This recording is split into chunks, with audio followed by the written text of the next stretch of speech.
අනුපෙස් පිටිය ලංකා ඉතිහාසයේ පළවෙනි වතාවට පිරවීමේ කාර්යභාරය ඉෂ්ට කරන්නට තමුන්නාන්සේලා දායක වුණා. එහෙම කරලයි මේ හයිය හැදුවේ. ඒ හදනකොට විශාල කැපවීමක් මන්ත්‍රීවරු පමණක් නොවේ ශාඛා සංවිධානවල තමුන්නාන්සේලා සියලු දෙනා කළා. ඒක හැබැයි හරි විදියට ලොකුගේ ඇමතුමයි තුෂාර අපේ පළාත් සභාවේ මන්ත්‍රීතුමයි ගොනුගත කරගෙන තියාගෙන ඉන්නවා. තියාගෙන ඉන්නේ කුමක් සඳහාද? ඉදිරි පිහිටවන ආණ්ඩුව කාලය තුලදී කොට ඇද්ද හැම අලියෙක්ම පෙරහැරගෙන යාමේ වගකීම එතුමා බාරගෙන තියනවා කියන ටික මම මේ අවස්ථාවේදී මතක් කරන්න කැමති වෙනවා. ඒ නිසා කොට ඇද්ද අලි පෙරහැරේ යන්නට නම් තමුන්නාන්සේලා මේවර ඉටු කළ යුතුකම වෙන්නේ ගෙන්ගෙට ගිහිල්ලා විශාල අවස්ථාවක් තිබෙනවා. එක්සත් ජාතික පක්ෂයේ ඡන්දගොඩ පෝට්ටුවට පාසුවෙන් ලබා ගන්න. ඇයි? අද එක්සත් ජාතික පක්ෂයේ ඉතා පැහැදිලිව කෑලි දෙකට කැඩිලා වෙන්විලා තියෙනවා. වෙන් වෙලා මේ වන විට එක්සත් ජාතික පක්ෂය කියන දැවැන්ත පක්ෂය කුල්ල කුජීතු වෙලා තව අවුරුදු 25ක්වත් යනකම් මොනම තාලෙවත් ආණ්ඩුවක් පිටවන්න හිතන්නවත් බැරි තත්ත්වේ නිර්මාණය වෙලා ඉවරයි. ඒ නිසා අර අලියට ආදරය කරන එක්සත් ජාතික පාක්ෂිකයෝ කල්පනා කරනවා එහෙනම් බලන්න ඕනේ ටෙලිෆෝනයේ දිහා කියලා. ටෙලිෆෝනයේ දිහා බැලුවාම ඇඟ හිරිවැටෙනවා. සජිත් මහත්තයව බදාගෙන ඉන්නේ අන්තවාදී ජාතිවාදී සාරාල්ලගේ නෑදෑයෝ සහ විවිධ දුෂ්ට බලවේග විසින් එතුමාව සිරකාරයෙක් කරගෙන ඉන්නවා. ඒ නිසා සජිත් පිලේ ඉන්නේ කවුද කියලා බැලුවාම ඒ සමහරෙක් රටේ ඒකීයභාවය පිළිගන්නෙත් නැහැ. සමහරෙක් මේ රටේ ගෝඨාභය රාජපක්ෂවරු පමණක් නොවේ මේ රට සිංහල බෞද්ධ රටක් කියලා පිළිගන්නෙත් නැහැ. ඔවුන් කියන්නේ මේක සිංහල බෞද්ධ රටක් නෙමෙයි. මේකට ඒකීයභාවයක් අවශ්‍ය නැහැ.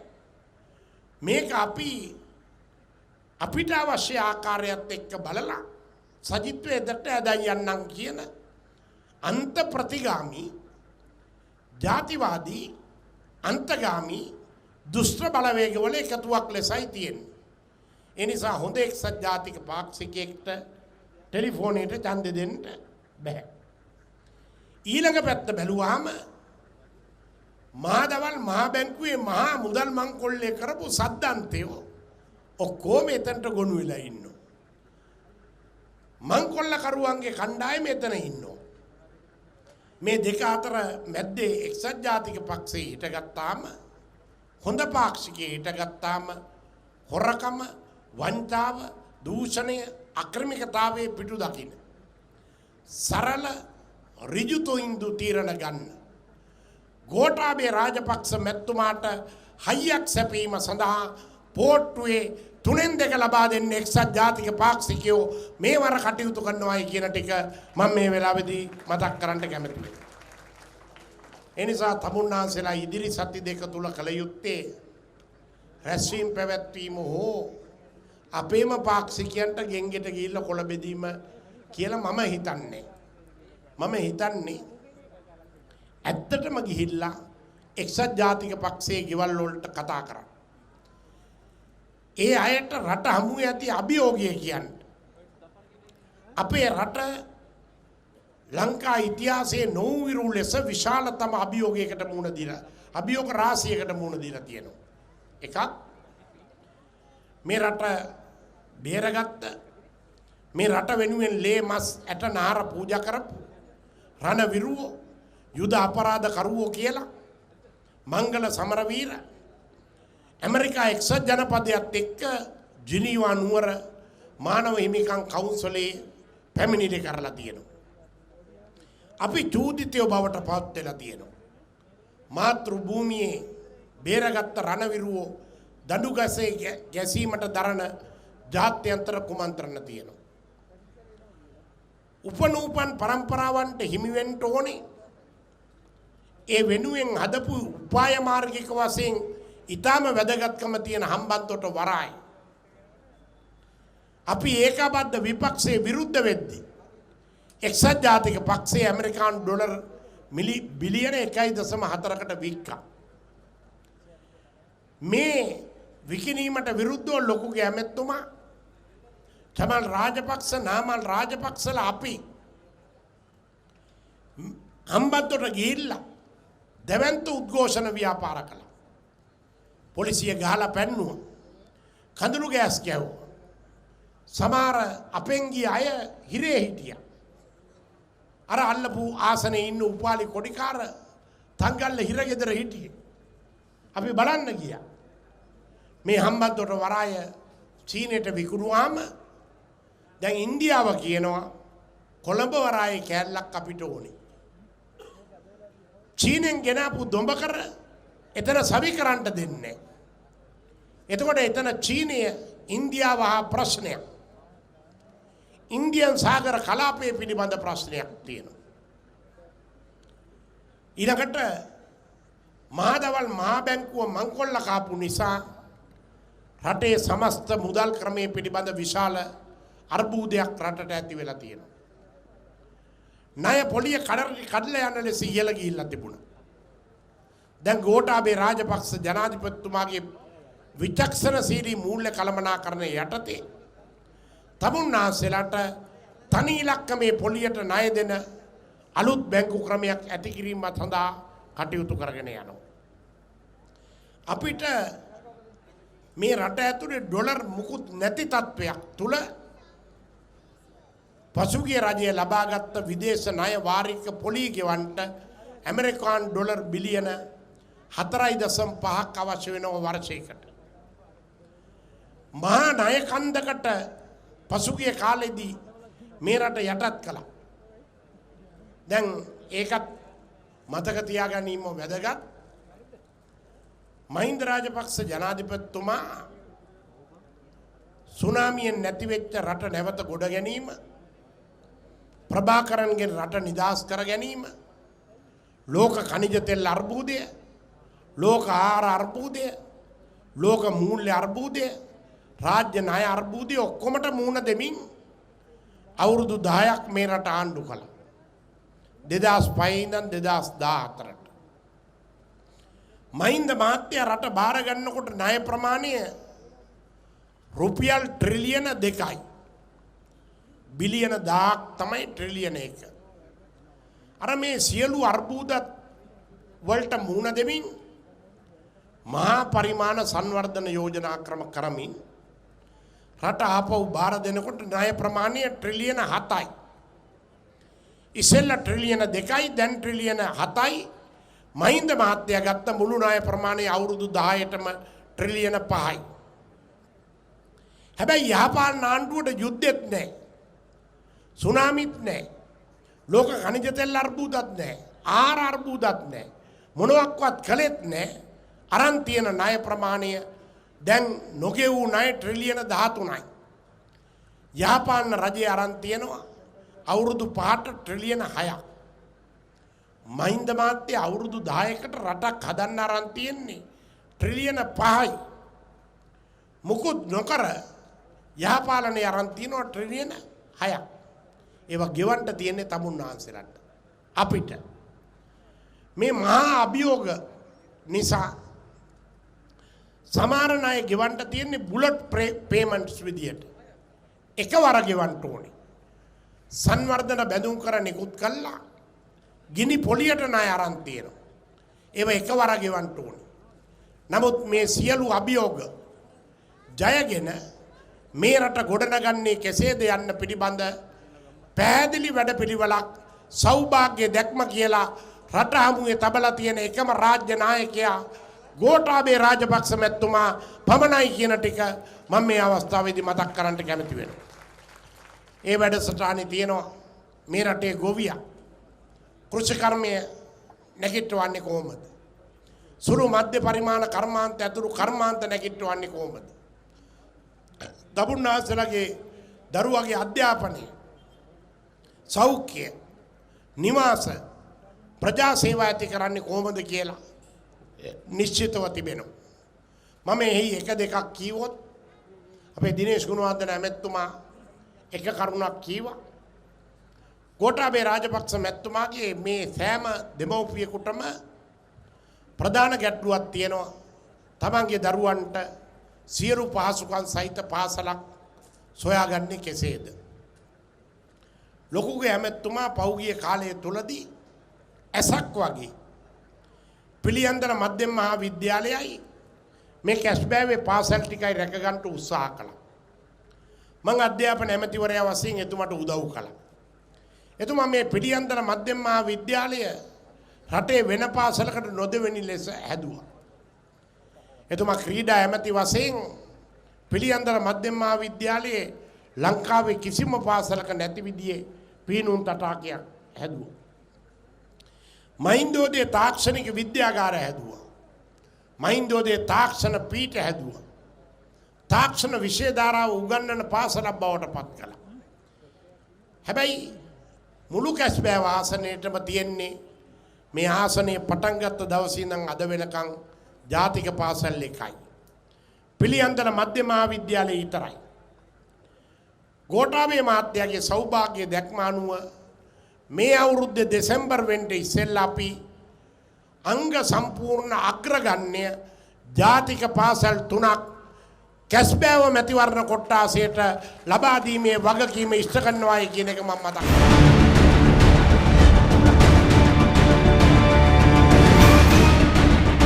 එනිසා ගෝඨාභය රාජපක්ෂ ජනාධිපතිතුමාගේ සෞභාග්‍ය දැක්ම තුල තියෙනවා සානදායි පොලි අනුපාත යටතේ තමන්ගේ දක්ෂතා කුසලතා නිර්මාණාත්මක හැකියාවන් අපේට තියලා මූල්‍ය පාසුකම් ණය පාසුකම් ලබා දෙන ජාතික සංවර්ධන බැංකුවක් පිහිටලා මේ රටේ ජනතාවගේ ණයබරයේ ප්‍රශ්නයට විසඳුම් ලබා දීම සඳහා අපේ ඉදිරි ආණ්ඩුව මැදිහත් වෙනවායි කියන ටික මම මේ අවස්ථාවේදී මතක් කරන්න කැමති වෙනවා. අපේ ප්‍රතිපත්ති ආණ්ඩුවේ ලෝකේ දියුණු රටවල් වල රටක් කවදාක්වත් දියුණු වෙන්න බෑ 125ට 128ට 30ට ණය අරන් පොලිය ගෙවලා. මොකද 125ක් ණය පොලිය ගෙවුවොත් අවුරුදු 4කදී ගත්ත මුදල පොලිය වශයෙන් ගෙවන්න වෙනවා. නමුත් ඇමරිකාව එංගලන්තයේ ජපානයේ ප්‍රංශයේ ජර්මනිය වගේ රටවල් වල පොලි අනුපාතයේ ණය දෙනකොට 5%යි 4යි 6යි. තැන්පත් වලට පොලි ගෙවන්නෙම නැහැ පෙළක් රටවල්.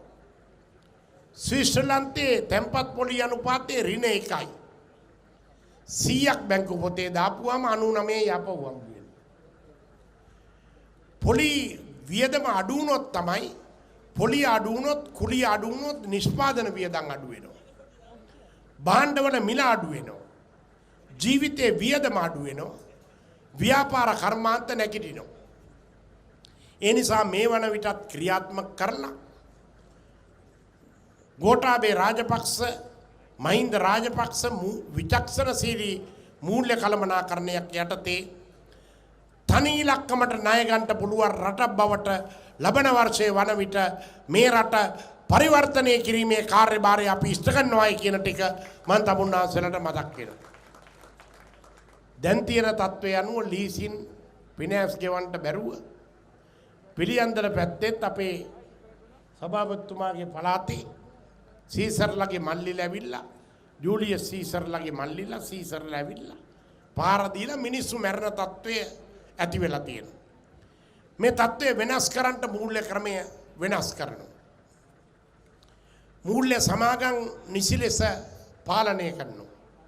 ජනතාවට වඩා විශ්වාසවන්ත ලෙස අර මහා බැංකු මංකොල්ලෙන් පස්සේ කඩා වැටුණ මූල්‍ය ක්‍රමය යලි සකස් කරන්නට අපිට සිද්ධ වෙනවා. මේ සියල්ල කිරීම සඳහා හෙට දවසේ ඔබ තමුන්නාසලට පුළුවන්කම ලැබෙන්නේ එක්සත් ජාතික පක්ෂය කරන විකාර රූපී කතා වලට සවන් දීමෙන් නෙමෙයි. අර එක මහත්තයෙක් ඉඳන් කියනවා දෙනවා කියලා රුපියල් 20000 ගානේ හැම ගෙදරකටම අනිවාර්යෙන් 20000 ගානේ දෙනවා.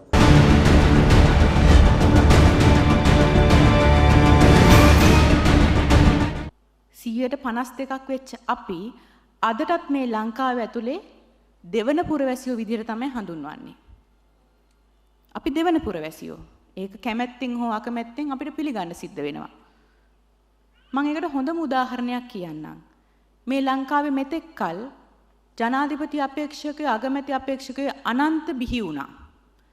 මොන ජනාධිපති අපේක්ෂකයාද මොන අගමැති අපේක්ෂකයාද කාන්තාවක් එක්ක කාන්තාවන් එක්ක ඔවුන්ගේ අභිවෘද්ධිය සඳහා සම්මුතියකට අත්සන් කරේ. කවුරුත් නැහැ. සජිත් ප්‍රේමදාස විතරයි ගිය සැරේ ජනාධිපතිවරණේ ඔබ අපි වෙනුවෙන් සම්මුතියකට අත්සන් කරේ. මොකද්ද මේ සම්මුතිය තියෙන්නේ? මේ සම්මුතිය තියෙන්නේ කොහොමද ඉදිරි අවුරුදු 5-10 ඇතුළතදී මේ ඉඳගෙන ඉන්න කාන්තාවන් දෙපයින් හිටවන්නේ කියලා. හැබැයි ආදරණීය අම්මේ ආදරණීය සහෝදරිය අපේ ලංකාවෙත් පුදුම જાතිය මිනිස්සු තමයි ඉන්නේ. ගිය සැරේ ජනාධිපතිවරණේ අපේක්ෂකයෝ දෙන්නෙක් ප්‍රධාන ධාරාවේ දෙන්නෙක් ඉදිරිපත් වුණා. එක්කෙනෙක්ට නඩු හොගාලා චෝදනා හොගාලා වංචා දූෂණ චෝදනා හොගාලා එකක් ඉවරනකොට එකක් නඩු. අනික් එක්කෙනාට නඩුත් නැහැ වංචා දූෂණ චෝදනාවක් නැහැ වෙන කිසිම චෝදනාවක් නැහැ. හැබැයි අපේ ලංකාවේ ලක්ෂ 69ක් ජනතාව තීරණය කරා අපිට ওই චෝදනා නැති කෙනා ඕනේ නැහැ. එයා වැඩක් නැහැ. කිසි ගැම්මක් නැහැ චෝදනා නැතුව. අපිට ඕනේ හොඳට හොරකම් කරපු මිනිස්සෙක්. අපිට ඕනේ හොඳට වැරදි වැඩ කරපු මිනිස්සෙක්. ගොඩාක් නඩු තියෙන මිනිස්සෙක්. එහෙම කියලා ඉතින් තෝරගත්තා. ලක්ෂ 69ක් ජනතාව. මාස 60කට ගත්ත රට අද වෙනකොට මාස 8ක් ගත වෙලා. මාස 8යි. වැඩි කාලයක් නෑ. මම ඔබ සියලු දෙනාගෙන් අහනවා. මේ මාස 8 ඇතුළතදී මේ වෙච්ච සිදුවීම් ඇත්තටම ඇති නේද? අපි මොකද්ද මේ කරගත්ත මෝඩකම කියලා තීරණය කරන්න. බඩු මිල අහස උසට වෙනදට මල්ලක් පිරෙන්න එළවලු ගත්ත අපි අද ඒ මල්ලේ භාගයක්වත් සිලිසිලි මල්ලේ භාගයක්වත් පිරෙන්න අපිට එළවලු නැහැ. රුපියල් 5000 ගිහිල්ලා අරගත්තට පස්සේ මෙන්න සතියක් දෙකක් යනකොට ඒ රුපියල් 5000ට හරියන රුපියල් 10000යි 11000යි ලයිට් බිල. ගෑස් මිල වැඩි වෙලා. තෙල් මිල වැඩි වෙලා. ඊයේ පෙරේද දවසක මම නිවුස් වල දැක්කා ලංකාවේ ආර්ථික මට්ටම අද වෙනකොට පහළ මට්ටමේ ආර්ථික මට්ටමක් තියෙනවා කියලා අපේ රට සම කරලා තිනවා සූඩානය කියන රටට. සූඩානය, සෝමාලියාව, ඉතියෝපියාව වගේ රටවල් කියද්දි මට නම් මතක් වෙන්නේ අර මන්ද පෝෂණයේ හැදිච්ච අහිංසක ළමයි පාරේ වැටලා ඉන්නවා. දෙයියන්ගේ පිටෙන් අපිට එහෙම දෙයක් වෙන එකක් නැහැ. මොකද තවමත් අපේ රටේ ගස්වල පොලොස් තෙල් හැදෙන නිසා. හැබැයි මේ විදිහට තව අවුරුදු 2ක් මේ රට ගියොත් අපිටත් ඔය සූඩානේ බඩගින්නෙන් දුක් විඳ කෑ ගහන දරුවෝ විදිහට අපේ දරුවොත් පාරේ වැටලා ඉඳීවි. මොකද මේ ආණ්ඩුවට කිසිම විදිහේ වැඩපිළිවෙලක් නැහැ. වැඩපිළිවෙලක් තියනවා කියලා පේන්නවත් නැහැ. දැන් බලන්න මේ ආණ්ඩුවට වැඩි හරියක් ගිය සැරේ මනාප දුන්නේ කාන්තාවන්. ඇයි ඒ? කාන්තාවන්ට හැමදාම උදේ ඉඳන් රෑ වෙනකන් සමහරක් channel වලින් පවා කිව්වා ඉන්න රටක් අපිට ඉතුරු වෙන්නේ නැහැ මේ විදිහට. උදේ ඉඳන් රෑ වෙනකන් ජාතිවාදය ඇවිස්සුවා. උදේ ඉඳන් රෑ වෙනකන් ආගම්වාදය ඇවිස්සුවා. ගෙදර ඉන්න ටෙලිවිෂන් එක බලන අම්මව බය කරා මේ අහවල් පොහොට්ටුවට ඡන්දෙ දෙන්න මොකද නැත්තම් ඉන්න නටක් නැති වේවි කියලා. මොනවාද නොකියුවේ? කොච්චර දේවල් කිව්වද? අවසානයේ එහෙම කියලා ඊයේ පෙරේද දවසක එක්තරා අමාත්‍යතුමෙක් කියනවා බෝගහක් කැපුවලු පල්ලිය මේ වැහෙන නිසා මොකද ඒ නායකතුමා ආසයිලු බුරියානි කන්න. කල්පනා කරලා බලන්න මොනවාද කිව්වේ නැත්තේ? වඳ කොත්තු, වඳ ඇඳුම්, වඳ දොස්තරලා මොනා නොකියලාද මේ රටේ මිනිසුන්ගේ ඔළුව හේදුවේ. අවසානයේ දැන් මොනවාද මේ කියන්නේ? ඊයේ පෙරේද දවසක ලංකාවේ ප්‍රසිද්ධම ත්‍රස්තවාදියෙක් කරුණම්මාන් කියනවා හමුදාවේ කොල්ලෝ 2000ක් 3000ක් යා ඝාතනය කරාලු. අද වෙනකන් ඒ කරුණම්මාන්ට නීතිය ක්‍රියාත්මක කරන්නේ කොහෙවත් තැනක. මොන තරම් රණවිරුවන්ගේ අඳෝනාව විකුණලාද මේ ආණ්ඩුව බලයට ආවේ. දැන් මේ රටේ ඉන්න අම්මලට මේ සියලු දේ තේරෙනවා. මොකද්ද මේ කියපු බොරුව මේ කරපු බොරුව මොකද්ද කියන එක තේරෙනවා. දැන් බලන්න මම තව එක උදාහරණයක් කියන්න. ඔබට මතක ඇති.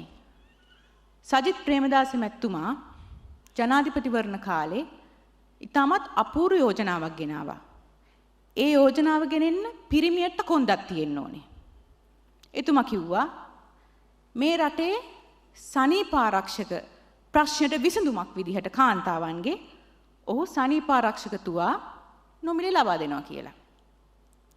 මේක කිව්වා විතරයි අම්මෝ ලොකු කලබගෑනියක් මේ රටේ. සමහරක් රංගන ශිල්පිනියන් සමහරක් ප්‍රසිද්ධ චරිත පුදුම විදිහට ප්‍රෙස් තියතිය මාධ්‍ය සාකච්ඡා තියතිය අපේ සජිත් මැතිතුමාට මොනවාද නොකියුවේ.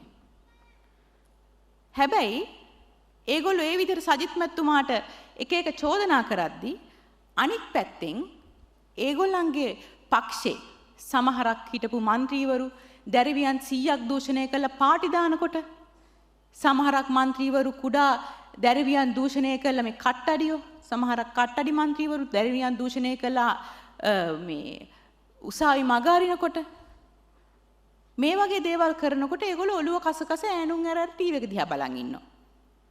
හැබැයි සජිත් ප්‍රේමදාස මැතිතුමා මේ මහ පොළවේ ඇත්තටම තියෙන ප්‍රශ්නයක් ගැන කිව්වම එක පාටම මෙන්න මේගොල්ලන්ගේ කටවල් ඇරිලා. මේවා ඔක්කොම දේශපාලන රංගපෑම්. මම කියන්න කැමති ඔය කෑ ගහපු හැම කාන්තාවකටම මම මතක් කරලා දෙන්න කැමතියි. ඊයේ පෙරේද දවසක එක්තරා තරුණයෙක්ගේ අතින් අහිංසක පුංචි දැරිවියක් අවුරුදු 17යි. අතවරයට ලක් වෙලා ඇය මරණයටපත් වෙනවා. ඔය එදා සනීපාරක්ෂකතුවා වලට රිදිච්ච කට්ටියට මේ නිවුස් එක දැක්කම රිදුන්නේ නැත්තේ ඇයි? මොකද ඒගොල්ලන්ගේ ජොබ් එක කරලා ඉවරයි. ඒගොල්ලන්ගේ වැඩ කොටස ඒගොල්ලන් ඉවරයි කරලා. ඡන්ද කාලෙට ආව ලස්සන්ට ඇඳගෙන කරගෙන මීඩියා ඉස්සරහට මාධ්‍ය ඉස්සරහට ආවා. ඇවිල්ලා අපේ ප්‍රේමදාස මැතිතුමා කියන හැම දෙයකම මොකක් හරි කොනක් අල්ලගෙන ප්‍රෙස් තිබ්බා. වැඩේ ඉවර කරා තනතුරක් ගත්තා කොහෙට හරි ගියා. මේවා ඔක්කොම දේශපාලන රංගපෑම්. මේ ඒ පක්ෂෙන් ඔය එළියට ඇවිල්ලා කාන්තාවන් වෙනුවෙන් කෑ ගහන එක්කෙනෙක්ටවත් ඇත්තම කාන්තාවක් ගැන හැඟීමක් නැහැ. මං කියන්නම් ඒ ඇයි කියලා. ඔය පොදු ජන පෙරමුණේ ඉන්න ගොඩක් ඔය ලක්ෂ 69ට අයිති ගොඩක් කාන්තාවෝ හිතන්නේ පිරිමියෙක් වුණාම පොඩ්ඩක් බොන්න ඕනේ. පොඩ්ඩක් බීලා ඇවිල්ලා ගෑනු මිනිස්සුන්ට තඩි බානවා අන්න නියම මිනිස්සයා නියම පිරිමියා. තමුන්ගේ කාන්තාව ඉඳිද්දි වෙනත් කාන්තාවන් ඇසුරු කරනවා නම් නියම මිනිස්සයා නියම පොර. එහෙම හිතන ගොඩාක් කාන්තාවෝ ඉන්නවා. අපේ කට්ටිය ගැන නෙමෙයි මම මේ කියන්නේ. ඒ පැත්තට ඡන්දි දීපු කට්ටියගේ මානසිකත්වය ගැන මම මේ කියන්නේ. හැබැයි එහෙම කරන කාන්තාව එහෙම හරි උජාරුවට ඒ පැත්තේ ඉන්න පිරිමි ගැන කතා කරන කාන්තාව අපේ සජිත් ප්‍රේමදාස මහත්මයා තමුන්ගේ අම්මගේ අතින් අරගෙන කොහේ හරි ගිහිල්ලා අම්මට මූලිකත්වය දෙනකොට කියනවා අර මොනවද කරන්නේ? තමුන්ගේ සහෝදරියව ඉස්සරහට අරගෙන ගිහිල්ලා ඉස්සරහ පුරේ වාඩි කරනකොට කියනවා මොකද්ද මේ කරන්නේ? තමුන්ගේ බිරිඳත් එක්ක එකට අත්පැල් අල්ලගෙන වැඩසටහන් වලට සහභාගී වෙනකොට කියනවා මොනවාද මේ කරන්නේ මේ පිරිමි කරන වැඩද? නෑ ආදරණීය දෙමව්පියනි. නියම පිරිමියෙක්ගේ පිරිමිකමමයි ඉන්නේ. ඒ මිනිස්සයා ගෑනිට තඩි බාන විදිහෙන්වත් තමුන්ගේ ගෑනු මිනිස්සුන්ට තඩි බාන විදිහෙන්වත් අනික් කාන්තාවන්ට උසුළු විසුළු කරන විදිහෙන්වත් නෙවෙයි. තමුන්ගේ අම්මට අසීමිත විදිහට ආදරය කරනවා නම් අන්න නියම පිරිමියෙක්. තමුන්ගේ සහෝදරියට අසීමිත ආදරය කරනවා නම් අන්න නියම පිරිමියෙක්. තමුන්ගේ ආදරණීය බිරිඳ ඉඳිද්දි වෙන කාන්තාවන් දිහා හැක්කැල්ලා බලන් නැත්නම් තමුන්ගේ ආදරණීය බිරිඳට මවක් වගේ සහෝදරියක් වගේ යෙහෙලියක් වගේ ආදරය කරනවා නම් අන්න නියම පිරිමියෙක්. අපි මේ ආකල්ප මේ වෙනස මේ රටේ ඇති කරන්න ඕනේ. ඒකට හොඳ නායකයෙක් අපිට ලැබිලා තියෙනවා.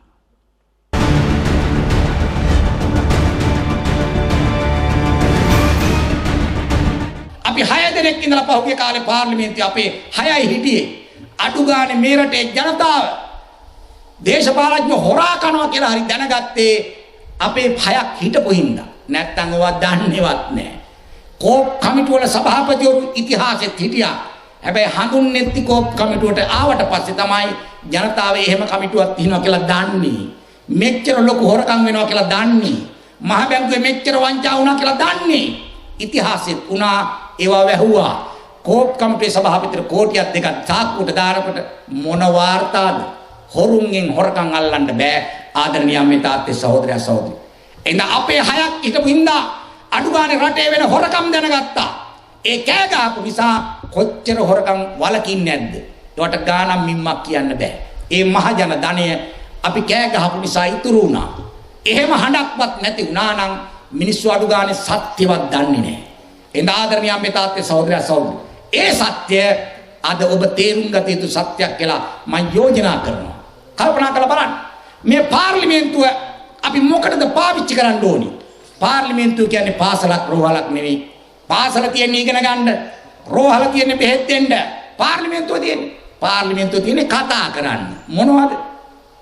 මහජන ප්‍රශ්න, මහජන දුක් ගැනවිලි, යෝජනා ගේන්න ඕනේ, ප්‍රශ්න කරන්න ඕනේ, හැප්පෙන්න ඕනේ, තර්ක කරන්න ඕනේ, ඉල්ලන්න ඕනේ මිනිස්සු වෙනුවෙන් දේවල්. දැන් පාර්ලිමේන්තුව එහෙම වෙනවද? එහෙම පාර්ලිමේන්තුවක් තාම හරියට බිහිුනේ නැහැ. ඒකේ මොනවද වෙන්නේ? ඒකේ මිරිස් කුඩු ගහ ගන්නවා, කතානායකගේ පුටුව කර තියාගෙන ඇවිදිනවා, සෙන්කෝලේ අරන් දුවනවා, වතුර බෝතල් හලනවා, රැට ඒක උපවාස කරනවා, උපවාස කරන ගමන් ඕමි ගහනවා, බూరు ගහනවා. අන්න එහෙම පාර්ලිමේන්තුවක් තියෙන්නේ. ඒකෙන් රටට වැඩක් නැහැ. මේකට උගත් බුද්ධිමත් මිනිස්සු කියලා තර්ක විතර්ක කරන්න ඕනේ. දැන් මේ පාර්ලිමේන්තුවේ 225ක් മന്ത്രിවරුන්ගෙන් හොඳම മന്ത്രി ඉඳන් අවසානයේ දුර්වලම മന്ത്രിවරයා දක්වා තෝරන එක සංවිධානයක්. ඒ තොරතුරු තියෙනවා net එකට ඉන්ටර්නෙට් එකට ගියොත්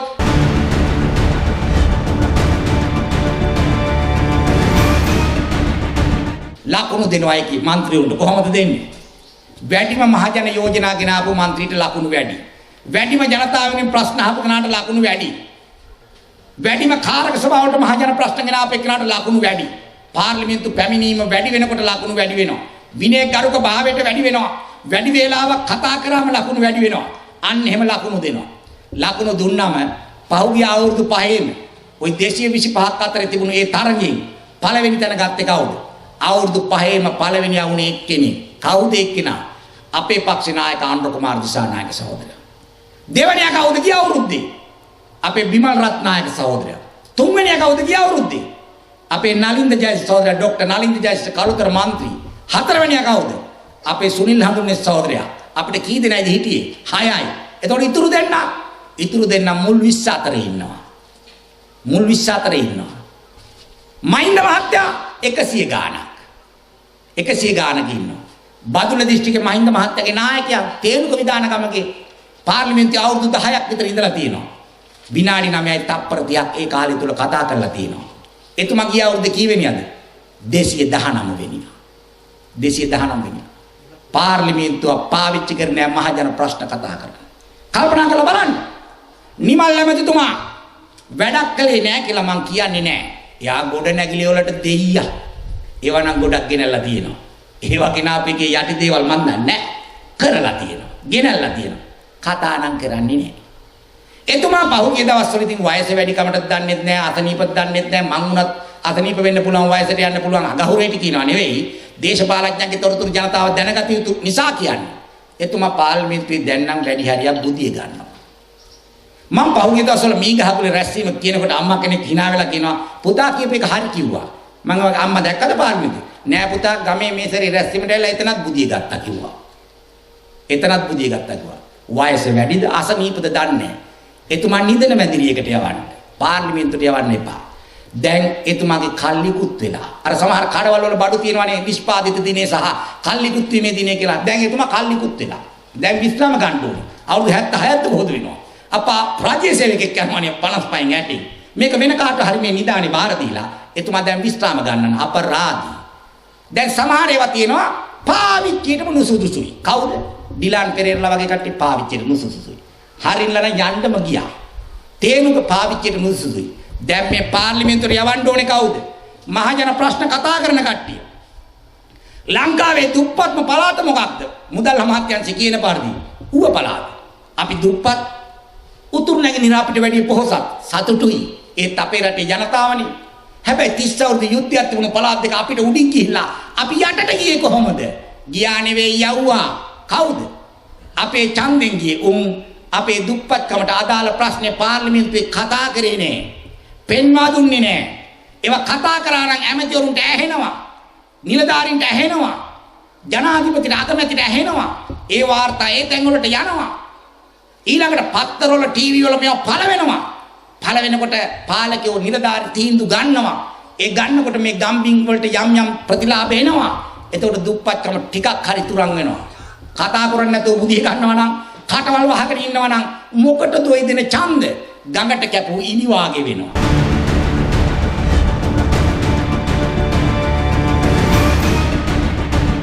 එදා 2015 දී මහින්ද රාජපක්ෂ මැතිතුමාව පරාජයට පත් කරාම එතුමත් එක්ක හිතවතුන් එතුමත් එක්ක මිත්‍රයින් එතුමත් එක්ක හිතපු උදවිය එතුමා අතහැරන එතුමා තනි වෙච්ච අවස්ථාවේ අපිට අතාරින්න බැරි නායකයෙක් බවට පත් වුණා මහින්ද රාජපක්ෂ මැතිතුමා.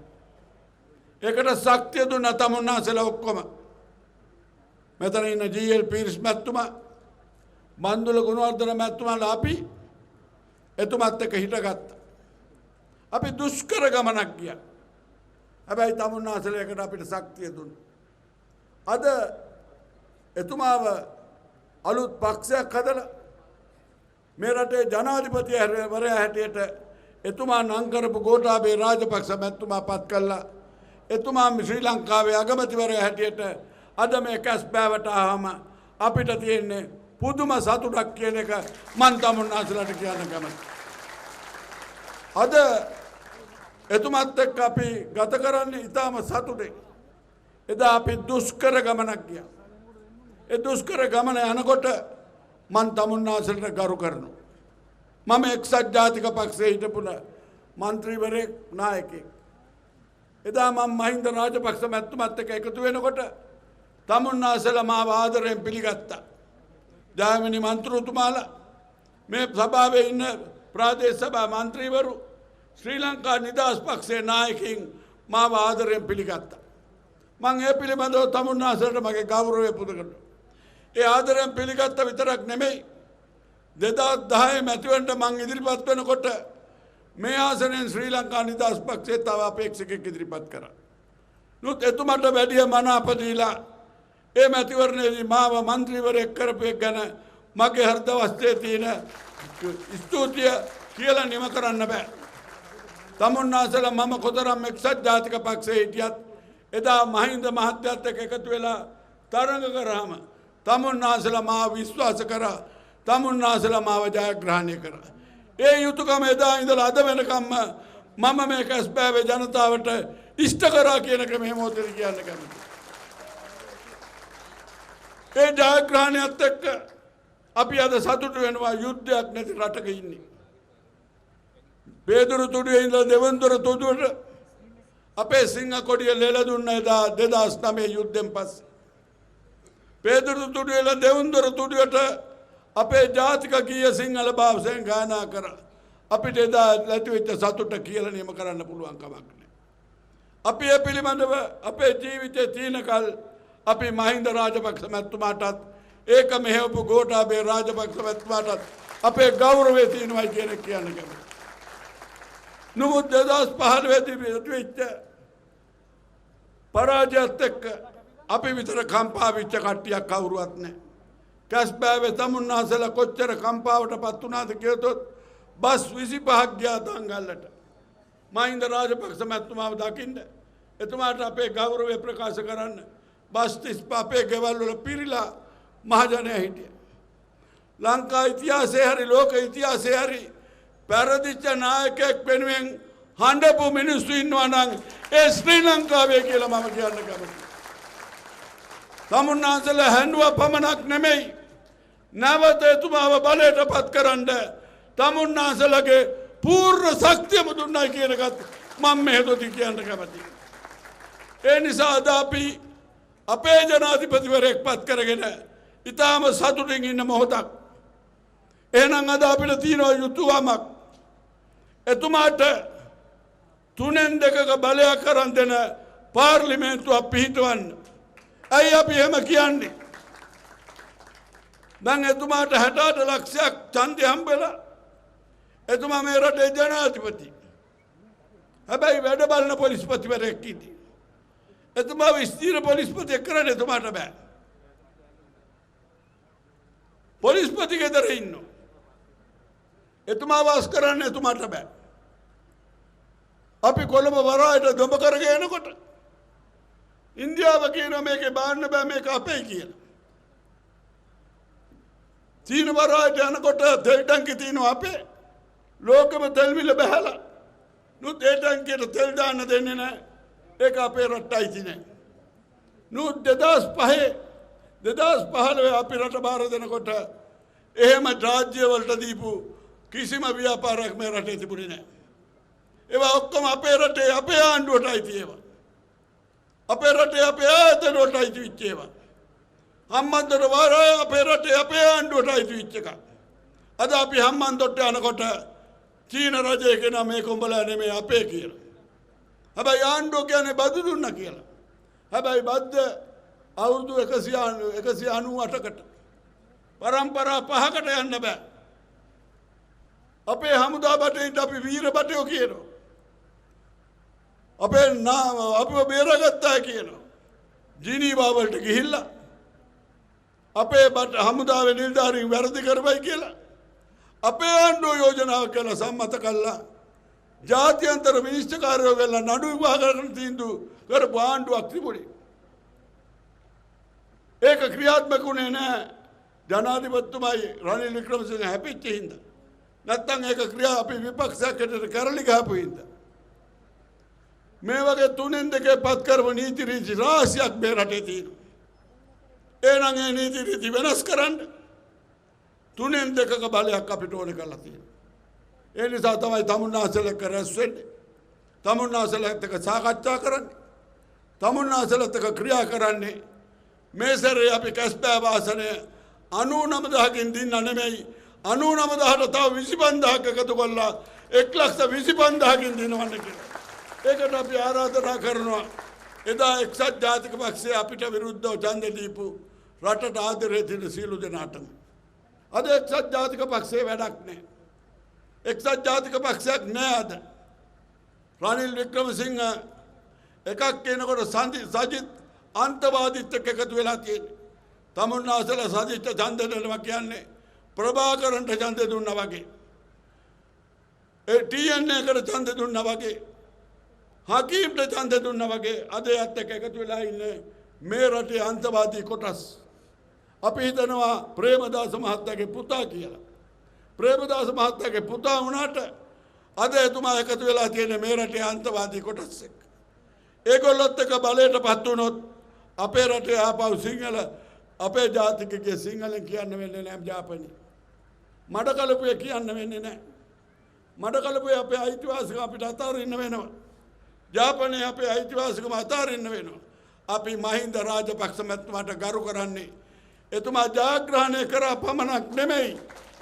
උතුරේන්ට ඡන්දය දීලා ප්‍රජාතන්ත්‍රවාදී රට පාලනය කරන්න ඉඩ දුන්නා. උතුරු නගර පළාත් දෙකේ පළාත් සභා ඡන්දය එතුමා තිබ්බා. එතුමා දන්නවා අපි දිනන්නේ නැති වෙත්තිය. නුත් එතුමා කල්පනා කරේ ඒක නෙමෙයි. උතුරේ ද්‍රවිඩ උදවියට උතුරේ සුළු ජාතීන්ටත් රාජ්‍ය පාලනය කිරීමේ අයිතිය දෙන්න ඕන හින්දා. ඒ ප්‍රජාතන්ත්‍රවාදීට ඡන්ද කළා. පළාත් සභාවේ මහ ඇමතුපත් කළා. රජයත් එක්ක ප්‍රජාතන්ත්‍රවාදී විදිහට රට පාලනය කරා. මඩකලපුවා ඒක කරා. පෞගේ යසපාලන ආණ්ඩුව එක පළාත් සභාවක්වත් නැහැ. එක ඡන්දයක්වත් නැහැ. ප්‍රාදේශ සභා ඡන්ද තිබ්බෙත් උසාවි ගිහිල්ලා ප්‍රශ්න ඇති වෙලා ඒක අපි දිනුවට පස්සේ අනිත් ඡන්ද එකක්වත් තියන්න බය වුණා. දැන් ඡන්දට අවිලා ඡන්ද ගැන කතා කරනවා. ඡන්දට අවිලා ඡන්ද ගැන කතා කරනවා. ඒ හින්දා අද අපි ඊටම වැදගත් අවස්ථාවකට අපි අවිලා තියෙන්නේ. අපි තමුන්නාසල එකතු වෙලා ගෝඨාභය රාජපක්ෂ මැතිතුමාව ජයග්‍රහණය කරා වගේ අපි තුනෙන් දෙක බලයකින් මේ වතාවේ පොහොට්ටුව ජයග්‍රහණය කරන්න කියලා කියනවා. ඒ වගේම තමුන්නාන්සලා මම මහින්ද රාජපක්ෂ මැතිතුමත් එක්ක එකතු වෙලා මේ ව්‍යාපාරය කරනකොට තමුන්නාන්සලා කැස්බා ශාසනයේ ඊටම ශක්තිමත් වෘක්ෂයක් බවට තමුන්නාන්සලා මාවපත් කරා. ඒ වෘක්ෂය හැටියට තමයි තමුන්නාන්සලාත් එක්ක වැඩ කරන්නේ. ඊටම ශක්තිමත් වෘක්ෂයක් හැටියට පත් කරා. දැන් මේ මැතිවරණට හැම සමහරව ඇවිල්ලා හිමිට විදලා බලන්න පුළුවන්ද කියලා බලනවා මේ වෘක්ෂයට. සමහර අය පොඩ ඇන බලනවා. නමුත් මම දන්නවා තමුන්නාන්සලා මේ මැතිවරණයෙන් මාව විශිෂ්ට ජයග්‍රහණයක් කරන විදිය. ඔය අයින ඔක්කොටම ලබන 5 වෙනිදාට පස්ස බලන්න නැතුව ගෙදර යන්න වෙනවයි කියන එක මම තමුන්නාන්සලාට කියන්න කැමතියි.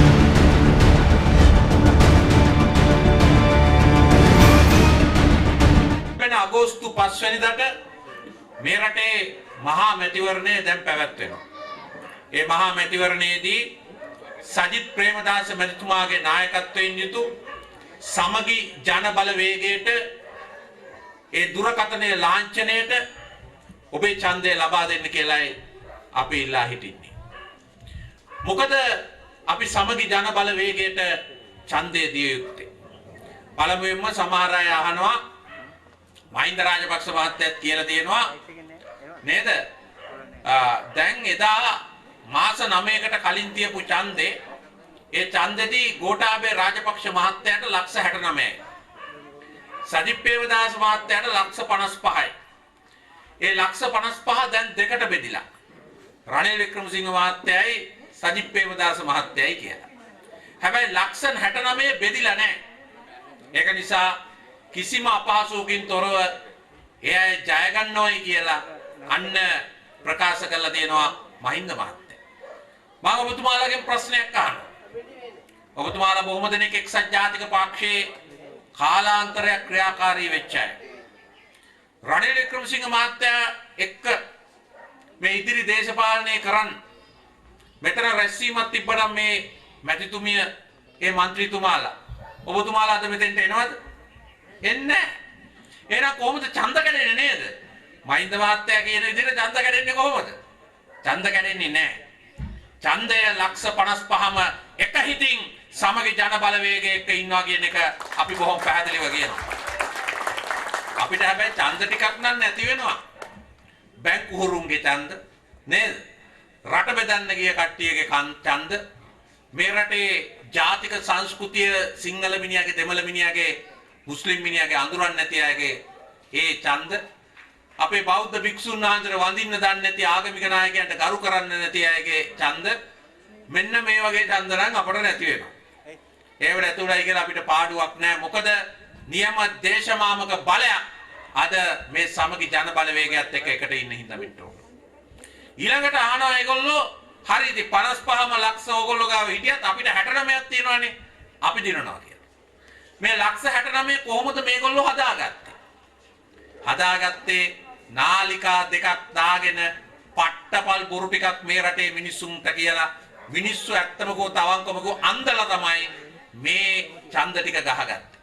අපේ ආණ්ඩුව වැඩ ගොඩක් කරා. රජයේ සේවකයාගේ වැටුප් දෙගුණ කළා. සමෘද්ධිය වැඩි කළා. සමෘද්ධිය දෙන පිරිස වැඩි කළා. පාසල් රෝහල් නවීකරණය කළා. නොමිලේ බේත් දෙන වැඩපිළිවෙල කළා. ගමේ ගෙවල් හැදුවා, නගර ගෙවල් හැදුවා. ලයිට් බිල් වතුර බිල් වැඩි කළේ නැහැ. තෙල් වලට සහන ලබා දුන්නා. මේ වගේ වැඩ ගොඩක් අපේ ආණ්ඩුව කළා. හැබැයි මේ එක හොඳ වැඩක්වත් මේ දුෂ්ට නාලිකා අපිට පෙන්වුවේ නැහැ. ඒගොල්ලන් අපේව වට්ටන්න, අපිව විනාශ කරන්නම තමයි හැමදේම කරගෙන ගියේ. අද මේ රටේ 69 ලක්ෂෙන් විශාල පිරිසකට තේරිලා තියෙනවා Taman රැවටිච්ච බව. 55 ලක්ෂය පෙරදුනා, 65 ලක්ෂය රැවටිච්ච බව තේරිලා තියෙනවා. මුලින්ම කිව්වේ මොකද්ද? දේශ ප්‍රේමය, රණවිරුකම, රණවිරුවන්ගේ ගරුත්වය ආරක්ෂා කරනවා කියලා තමයි කිව්වේ. අද රාජපක්ෂලා වෙනුවෙන් නැගෙනහිර පළාතේ අම්පාරේ තරග කරනවා. නැගෙනහිර හිටපු කොටි නායක විනයක මූර්ති මුරලීධරන් නොහොත් කරුණා.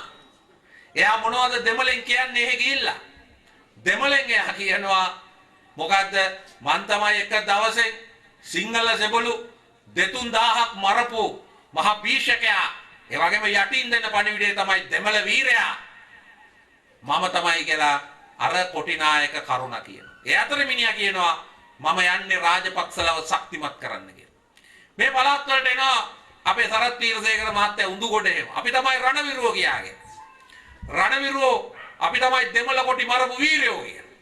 අපට ඡන්ද දෙන්න කියලා සිංහලෙන් කියනවා. අපි යන්නේ රාජපක්ෂල ශක්තිමත් කරන්නයි කියනවා නේද? එතකොට සිංහලෙන් දෙමළ කොටි මරුවයි කියලා ඡන්ද ඉල්ලනවා. දෙමළෙන් සිංහල දෙගුළු මරුවයි කියලා ඡන්ද ඉල්ලනවා. අනේ මේව දේශ ප්‍රේමයක්. මේ දේශ ප්‍රේමයේ නිර්වත දැන් හෙලිදරව් වෙලා ඉවරයි මිත්‍රවරු. ඒ නිසා 69 ලක්ෂයේ හෘද සාක්ෂියක් තියෙන සියලු දෙනාටම මේ මාධ්‍ය වලින් ගෙනිච්ච පට්ටපල් බොරුව අද හොඳටම හෙලිදරව් වෙලායි තියෙන්නේ. ඊළඟට මිත්‍රවරුනි ඊළඟට එක රටයි එක නීතියයි කියලා කිව්වේ. එක රටයි එක නීතියයි. එහෙම තමයි කිව්වේ. ඉතින් අපේ ගොඩාක් දෙනෙක් රවටුණා. ගෝඨාභය මහත්තයා අහම මේ රටේ හැමෝටම පක්ෂපාත ભેදෙන් තොරව, ජාත්‍යාගම් කුල ભેදෙන් තොරව, දේශපාලන ભેදෙන් තොරව මේ එක රටයි එක නීතියයි ක්‍රියාත්මක කරයි කියලා අපේ රටේ මිනිස්සු ඇඳගත්තා. කොවිඩ් එක ආවා. ඇඳිරි නීතිය දැම්මා. අපිට කිව්වා සමාජ දුරස්ථකරණේ තියාගෙන මූණු වහගෙන හිටපල්ලයි කියලා අපි හිටියා. සිංහල අවුරුද්ද ආවා. අවුරුදු උත්සව තහනම් කිව්වා. අපි කරා එක රට එක නීතියයි. පාස්කු ආවා. ක්‍රිස්තියානි ජාතිකයන්ට කිව්වා යන්න එපා කියලා පාස්කු මෙහෙවල් වලට දේව මෙහෙට එහෙම පල්ලියට. මිනිස්සු කළා. එක රට එක නීතියයි. ඊළඟට ආවා වෙසක් එක. ගන්න ඇසිල් කියලා කිව්වා. ඉතිහාසයේ පළවෙනි වතාවට සුද්දන්ගේ කාලෙවත් පන්සල් වල සිල් ගන්න එක තහනම් කළේ නැහැ. ඒක තහනම් කරේ රාජපක්ෂලා. අපි පිළිගත්තා. හැබැයි මේ රටේ එක රට එක නීතියක් තියෙන්න ඕනේ මේ අනතුරෙන් අපි ගැලවෙන්න ඕනේ කියලා. වෙසක් කූඩු තොරන් රත්මලානේ කූඩුව තහනම්. ඊළඟට පොසොන් එක ආවා. අපිට කිව්වා මිහින්තලේ යන එක තහනම් කියලා. සිල් ගන්න එක තහනම් මිහිඳු පෙරහැරවල් තහනම් කිව්වා. අපි කළා. රාමසන්න ආවා. අපිට කිව්වා එළියට බහින්න එපා කියලා මුස්ලිම් පැතිමතුන් ඒකත් කොලා. මිත්‍රෝර්ණි මේ විදිහට මේ රටේ ජනතාවගේ පැත්තෙන් තමන්ගේ ආගම තමන්ගේ සංස්කෘතිය ඔක්කොම කැපවීම කළා බඩගින්නේ ඉඳගෙන මේ නිරෝධායන. හැබැයි රාජපක්ෂලා මොකද කළේ? අර තොණ්ඩමන් මහත්තයා අභාව ප්‍රාප්ත වුණා විතරයි මුලින්ම මහින්ද රාජපක්ෂ ගිහිල්ලා ජීවන් තොණ්ඩමන්ව වළඳගෙන ඊළඟට පෙරහැරේ ඒ මල සිරුර ගෙනියන්න ඉඩ දීලා දවස් 5ක් නුවරඑළිය වටේට මේ නිරෝධායනය කියන එක පට්ටපල් විහිළුවක් කළා. දැන් අද මේ දෙවෙනි රැල්ල කොවිඩ් වල ඇති වෙලා තියෙන්නේ මොකද? මේ දෙවෙනි රැල්ල කොවිඩ් වල ඇති කරලා තියෙන්නේ රාජපක්ෂලා ජනාධිපති අගමැති ගිහිල්ලා ඡන්ද කරනවා කියලා ජනතාව අතරේ රැඳිලා ජනතාව කුලප්පු කරලා නිරෝධායන නීති කඩ කරලා තමයි අද මේ ක්‍රියාවලිය කළා තියෙන්නේ මිත්‍රවරු. එහෙමනම් 60000ක් අත්අඩංගුවට ගත්තයි කියලා මාධ්‍ය ප්‍රකාශකයා කියනවා පොලිසිය කිසිම සදාචාරයක් නැහැ පොලිසියට මේ ජනතාව අත්අඩංගුවට ගන්න. මොකද අගමැති ජනාධිපති කඩ කරපු නිරෝධායන නීති වලට දඬුවම් නොදී මහින්දානන්ද අලුත්ගමගේ ජීවන් තොණ්ඩමන්ට දඬුවම් නොදී කොහොමද මේ අනෙක් මිනිසුන්ට දඬුවම් දෙන්නේ කියන ප්‍රශ්නේ නෝ. එක රටයි එක නීතියයි එතනින් ඉවරයි මිත්‍රෝ. ඊළඟට කියපු දේ තමයි වියත්තු පාර්ලිමේන්තුව. තමාර මාධ්‍ය නාලිකාවල අයිතිකාරයෝ කිව්වා ගෝඨාභය මහත්තයා ආවම විසිල් ගහලා බඩපිනුම් ගහලා 100ක් යවනවා උගත්තු වියත්තු පාර්ලිමේන්තුවට. උගත්තු වියත්තු කීයක් යවනවද? 100ක් යවනවා. රත්මලානේ කවුද අනේ වියතා? රත්මලානේ ගාව දෙන අපේ උගත වියත කවුද? අපේ අමල් මහත්තයා. උද බලගත් උගතේ. ඊළඟට දෙයිවලින් යවලා තියෙන උගත. මොරටුවෙන් යවලා තියෙන වියත. මෙන්න කට්ටිය. අනේ මිත්‍රවරුනි මේ උගත්තු වියත්තු කියලා පට්ටපල් බොරුවක් කළා මේ රටේ. ආයතන වලට දැම්මේ ඥාතියෝ ටිකයි දූෂිතයෝ ටිකයි. ඒ විතරක් නෙවෙයි ඡන්ද ඉල්ලන්න දැම්මේ පරණ පාතාල නායකයෝ ටිකයි, පරණ හොරු ටිකයි, පරණ එතනෝල් කාරයෝ ටිකයි, පරණ කළුගල්පස් මාෆියාවයි තමයි දැම්මේ. වෙන කිසි කෙනෙක් අලුතෙන් දාලා නැහැ. උගත්තු වියත්තු කතාව අද පට්ටපල් බොරුවක් බව පෙන්නලා ඉවරයි මේ රටේ. මෙන්න මේ වගේ බොරු කන්දරාවක් මතින් තමයි ගෝඨාභය රාජපක්ෂ මහත්තයා ජනාධිපති පුටුව දැහැගත්තේ. දැන් මේ ජනතාව කලකිරලා ඉන්නේ. ඒ ජනතාව විශේෂයෙන්ම රාජ්‍ය සේවකයෝ අද ඉඳන් තමන්ගේ යහපාලන ආණ්ඩුව ලබා දීපු වැටුප කප්පාදු කරපු රාජපක්ෂලා, විශ්‍රාම වැටුප කප්පාදු කරපු රාජපක්ෂලා, අතිකාල දීමනාව කපපු රාජපක්ෂලා එරෙහිව ඡන්ද දෙන්න 21 ලක්ෂයක් ලෑස්තියෙන් ඉන්නවා කියන එක බොහොම පැහැදිලිව අපි කියනවා මිත්‍රවරුනි.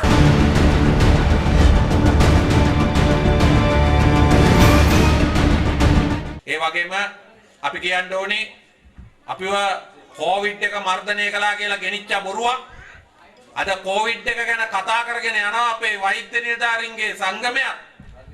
අපි ඒකට බොහොම සතුටු වෙනවා ඔය විදිහට කොන්දපණ තියාගෙන කතා කරන එක ගැන. මොකද රාජපක්ෂලට සෑහෙන්න සේවය කරුණා වෛද්‍ය නිලධාරීන්ගේ සංගමයේ ඇතැම් අයගේ හැමෝගෙම නෙවෙයි. අද මොකද ඒගොල්ලෝ කියන්නේ? පරීක්ෂණ පැවැත්වෙන්නේ නැහැ. සංඛ්‍යා ලේඛන හොර කරනවා. 200ක් හම්බ වුණාම 50කයි විතරයි රෝගීන් හම්බුණා කියන්නේ කියලා. පට්ටපල් බොරු කියනවා සෞඛ්‍ය අමාත්‍යාංශය කියලා. ඒ විතරක් නෙවෙයි අපි කියනවා මරණ ගානක් හංගලා තියෙනවා. රටේ ජනතාව මේ සංඛ්‍යා ලේඛන විද්‍යාවෙන් හංගලා තියෙනවා. ශ්‍රී ජයවර්ධනපුර විශ්වවිද්‍යාලයේ මහාචාර්යවරු වෛද්‍ය පීඨයේ කියනවා ඒ මහාචාර්යවරුම කියනවා මොකද්ද කියන්නේ? අපි කොවිඩ් ධනයි කොවිඩ් පොසිටිව් කියන අය සෞඛ්‍ය අමාත්‍යාංශයට ගියාම නෙගටිව් වෙනවලු. ඒක ඒ ජයවර්ධනපුර විශ්වවිද්‍යාලයේ මහාචාර්යවරු මේක කියනවා. මේ විදිහට මේ සංඛ්‍යා ලේඛන බොරු කළා තමයි අද මේ කෙරුවාව මේගොල්ලෝ කරගෙන යන්නේ මිත්‍රෝනි. ඒ නිසා අද මේ රටේ ජනතාවට ඕනේ ඇත්ත කියන ආණ්ඩුවක්. මේ රටේ ජනතාවට ඕනේ ඇත්ත ගොඩනගන ආණ්ඩුවක්. මේ රටේ ජනතාවට ඕනේ සත්‍යයෙන් මේ කොවිඩ් මර්ධනය කරන වැඩපිළිවෙලක් හදන ආණ්ඩුවක්. ඒ සඳහා සමගි ජන බල වේගය දුරකථනයේ ලාංඡනය ජයග්‍රහණය කරවන්න කියලා අපි ඔබතුමාලා සියලු දෙනාගෙන් ඉල්ලා හිටනවා මිත්‍රෝනි. ඒ වගේම ගහෙන් වැටිච්ච මිනිහට ගොනා යනවා වගේ ඇඳිරි නීතියෙන් බැට කාපු අපිට මොකද කළේ? බදු පිට බදු ගැහුවා. අපේ තෙල් වලට බදු ගැහුවා. විදුලි බිලට බදු ගැහුවා. ඒ වගේම අපේ ජල බිලට බදු ගැහුවා නේද? මාස 3ක බදු එකපාර ගහලා අපිව ගහෙන් වැටිච්ච මිනිහට ගොනා යන්න ගානට අපිව පත් කළා. මිත්‍රවරුනි අපි බොහොම පැහැදිලිව කියනවා අපේ ආණ්ඩුවක් ඒ දුරකථන ලකුණෙන් ආපු හැටියේ සජිත් ප්‍රේමදාස මැතිතුමා මේ රටේ අග්‍රාමාත්‍ය දුරේට ඔසවා තැබුවට පස්සේ තෙල් වලට ගහලා තියෙන රාජපක්ෂලගේ සහගහන බදු අපි ඉවත් කරනවා කියන එක අපි බොහොම පැහැදිලිව ප්‍රකාශ කරනවා.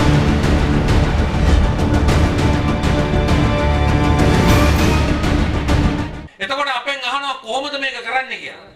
ඔබතුමාලට මතකයි 2014 ඒ ආණ්ඩුවේ තිබුණා සහගහන තෙල් බදු විදුලි බදු. අපේ ආණ්ඩුව ආවම මෛත්‍රීපාල සිරිසේන මැතිතුමාගේ නායකත්වයෙන් යුතුව ඒ ආණ්ඩුව ආපු වෙලාවේ खनिज तेल ඒ වගේ විදුලි බල මණ්ඩලයේ බාර වුණේ මටයි. ඒ අවස්ථාවේදී මම දිවුරුම් දුන්නේ ජනවාරි 15 ජනවාරි 27 වෙනකොට පෙට්‍රල් රුපියල් 33කින් ඩීසල් රුපියල් 28කින් ඒ වගේම භූමි තෙල් රුපියල් 18කින් වැඩි කරලා ඒ සහනේ දුන්නා නේද? සහනය සියලුම දෙනාට ලබා දුන්නා. ඒ වගේම පෙබරවාරි 1 වෙනිදා ඉඳන් විදුලි ඒකකයකට රුපියල් 2.32ක සහනයක් විදුලි ඒකක 100ක් ගත්තා නම් රුපියල් 232ක සහනයක් අපි ලබා දුන්නා අපේ ජනතාවට. එහෙමනම් අපිට කිසිම විදියකින් කියන්න බෑ මේ සහන අපි ලබා දෙන්නේ නැහැ කියලා. අපි ඒවා ඔබට ලබා දීලා අපි මේ කලපුරුද්ද තියෙන පිරිසක් තමයි ඔබෙන් ඡන්දෙ ඉල්ලන්නේ. ඊළඟට මිත්‍රවරුනි අද මේ ආණ්ඩුවට බැරි වුණාට අපිට සහනය දෙන්න සජිත් ප්‍රේමදාස මහත්තයා කිව්වම 20000ක් දෙනවා බිඳ වැටිච්ච ජනතාවගේ ජීවිත ගොඩනගන්න එක පවුලකට කියලා. ඒක විහිළුවට ගත්ත අය ඉන්නවා. බැසිල් මහත්තයා වගේ ආර්ථික ඔස්තාර් කෙනෙකුටත් බැරි නම් මේ විදියට රට ගොඩ ගන්න කොහොමද සජිත් මහත්තයා ගත්තේ කියලා.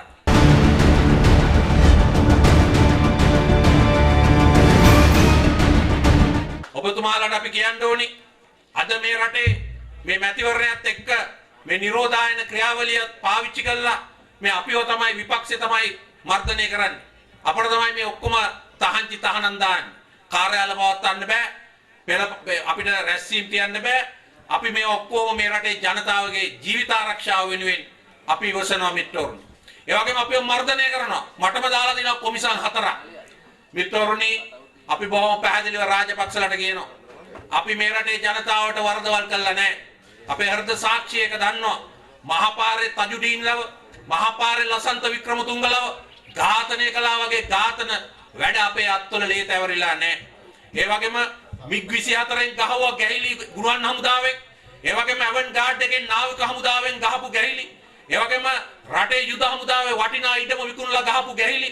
එයාබස් එකෙන් ගහපු ගැහිලි. කොටින්ට අර ත්‍රස්තවාදීන්ට රාඩායක හරහා දසලක්ෂ 800ක් දීලා ගහපු ගැහිලි. උසාවි වලින් තාක්ෂණික කාරණාවලට නීතිපති නඩුවස් කරගත්තට ත්‍රස්තවාදයට අරමුදල් දීලා අපේ ජනතාව මරෝපු එක, අපේ දරුවෝ මරෝපු එක මිත්‍රවරුනි අපට අමතක වෙන්නේ නැහැ. අපේ හෘද සාක්ෂිය නිදහස්. ඒ නිසා රාජපක්ෂගේ ඕනම මර්ධනයකට මුහුණ දෙන්න අපි සූදානම්. අපි සූදානම් විතරක් නෙවෙයි අපි නව බලයක් ගොඩනගලා පාර්ලිමේන්තුවේ මේ ශක්තියෙන් මතින් නව ආණ්ඩුවක් බිහි කරන්න කටයුතු කරනවා කියන එකත් අපි මේ අවස්ථාවේ පුතුමාලට කියන්න ඕනේ. ඒ වගේම දැන් අලුත්ම කතාව මොකද්ද? 19 වෙනි සංශෝධනයේ අයින් කරනවා. 19 අයින් කරනවා. ඒ වගේම ඒක අයින් කරන්නේ රනිල් මහත්තයාගේ සහායලු. රනිල් මහත්තයාත් යනවලු දෑත ශක්තිමත් කරන්න.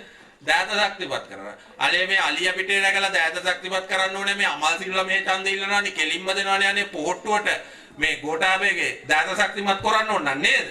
ආයි මේ අලියා පිටේ නගින්න ඕනේ. මොකද්ද මිත්‍රෝනි මේකේ යට කතාව? යට කතා දෙකයි. 19 වෙනි සංශෝධනය නිසා තමයි මේ ස්වාධීන කොමිෂන් ආවේ. අර මැතිවරණ කොමිසමට කොන්දපණ තිබුණේ ජනතාවගේ ජීවිත ආරක්ෂා කරන්න මැතිවරණේ කල් දාන්න. ඒක එහෙම නොවුනා නම් අප්‍රේල් 25 මලකඳන් උඩින් තමයි මැතිවරණේ පැවැත්වෙන්නේ.